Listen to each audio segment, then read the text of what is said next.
26 Desember 2004, gempa bumi berkekuatan 9,3 skala Richter terjadi di lepas pantai bagian barat Sumatera dan membangkitkan tsunami yang menghantam pesisir Aceh dan Sumatera Utara. Lebih dari 150.000 orang tewas dan lebih dari 500.000 orang kehilangan tempat tinggal.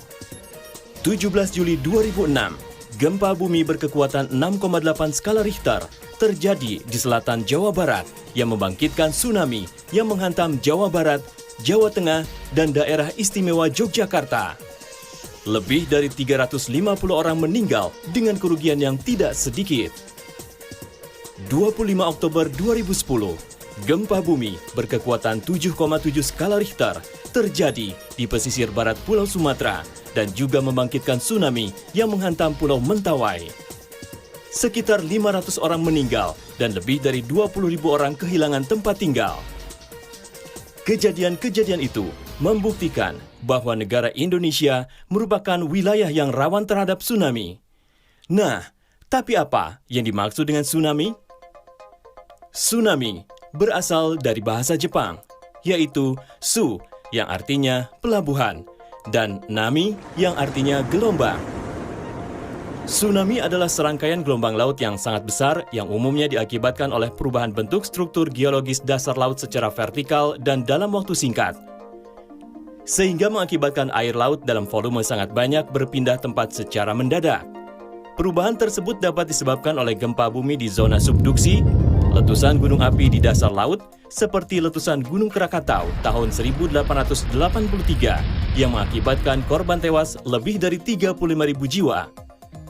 Longsoran di laut, atau walaupun sangat jarang terjadi, meteor yang jatuh di laut atau danau. Semakin mendekati daratan, gelombang yang terbentuk akan menjadi semakin tinggi. Apabila pantai berbentuk teluk, maka gelombang yang terjadi akan semakin besar. Saat mencapai daratan, gelombang ini bisa mencapai tinggi puluhan meter dan akan menerjang dan merusak apa saja yang dilaluinya. Lalu, mengapa Indonesia rawan gempa bumi yang berpotensi tsunami? Jika kita melihat kondisi geologisnya, Indonesia terletak di antara 3 lempeng tektonik besar, yaitu Eurasia, Indo-Australia, dan Pasifik, yang masing-masing bergerak relatif saling mendekat. Tumbukan terjadi antara lempeng-lempeng tektonik ini yang menyebabkan terakumulasinya energi yang cukup besar. Pada suatu saat, sebagian lempeng tersebut patah sehingga terlepaslah energi dalam jumlah sangat besar. Energi ini yang dirasakan sebagai gempa. Mengingat posisi Indonesia, besar kemungkinan untuk gempa bumi terjadi di dasar laut sehingga potensi terjadinya tsunami juga menjadi cukup besar. Sebuah gempa bumi tektonik dapat berakibat tsunami apabila kekuatannya sama dengan atau lebih dari 7 skala Richter dan kedalamannya kurang dari 100 km. Gempa bumi tektonik seperti ini berpotensi mengakibatkan tsunami lokal atau tsunami yang terjadi di sekitar jarak 200 km dari pusat gempa. Tsunami lokal menjadi lebih berbahaya dari tsunami jarak jauh karena memiliki waktu peringatan bahaya yang sangat singkat, antara 10 sampai 60 menit. Walaupun tidak semua gempa bumi tektonik mengakibatkan tsunami, namun sebagian besar tsunami, terutama di Indonesia, terjadi akibat gempa bumi tektonik. Karena itu, gempa bumi menjadi salah satu pertanda awal bahaya tsunami yang harus diwaspadai. Jika demikian, langkah apa saja yang harus kita ambil saat terjadi gempa bumi? Pertama-tama, saat terjadi gempa bumi, jangan panik. Apabila memungkinkan, lari keluar rumah ke tempat yang terbuka. Jika tidak sempat keluar, segera masuk ke bawah meja yang kokoh, lindungi kepala, dan tetap merunduk. Jauhi jendela kaca agar terhindar dari pecahannya.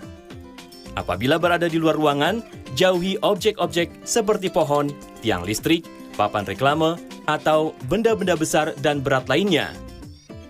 Setelah gempa bumi berakhir, segera keluar dari rumah atau bangunan ke tempat yang terbuka.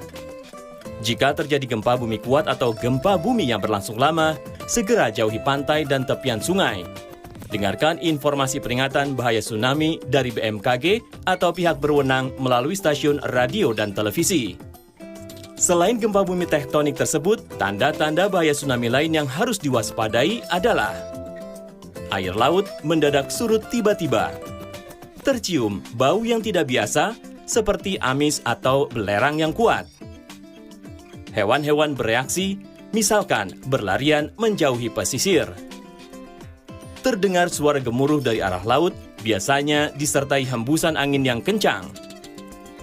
Walau begitu, tsunami tetap bisa terjadi walaupun tidak disertai dengan tanda-tanda bahaya ini.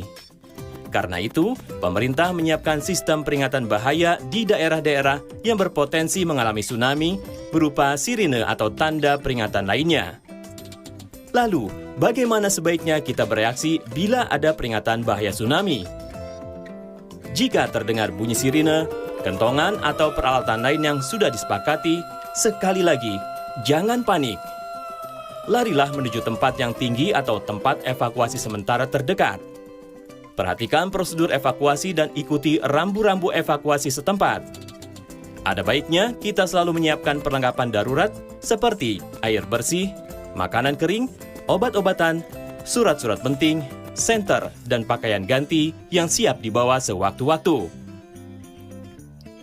Tsunami adalah gejala alam yang dapat terjadi kapan saja dan tak dapat dicegah. Namun, itu bukan berarti kita hanya harus pasrah menghadapinya. Dengan selalu siaga dan dibekali pengetahuan yang cukup mengenai karakteristik tsunami, kita dapat mengantisipasi dan mengurangi dampak kerusakan dan kerugian yang mungkin ditimbulkannya. Pemerintah berupaya melakukan kesiapsiagaan dengan mengidentifikasi wilayah yang mempunyai risiko tinggi, membangun jalur evakuasi dan tempat evakuasi sementara, memberikan peringatan dini serta melakukan sosialisasi dan gladi penanggulangan bencana. Prinsipnya adalah menjauhkan masyarakat dari bencana agar tsunami yang datang dan tidak bisa dicegah tetap mampu dihindari. Ingat, 3 langkah tanggap tsunami: tanggap gempa, tanggap peringatan, dan tanggap evakuasi. Mari kita kenali ancaman bencana di sekitar kita, kurangi resikonya agar kita dapat menjadi masyarakat yang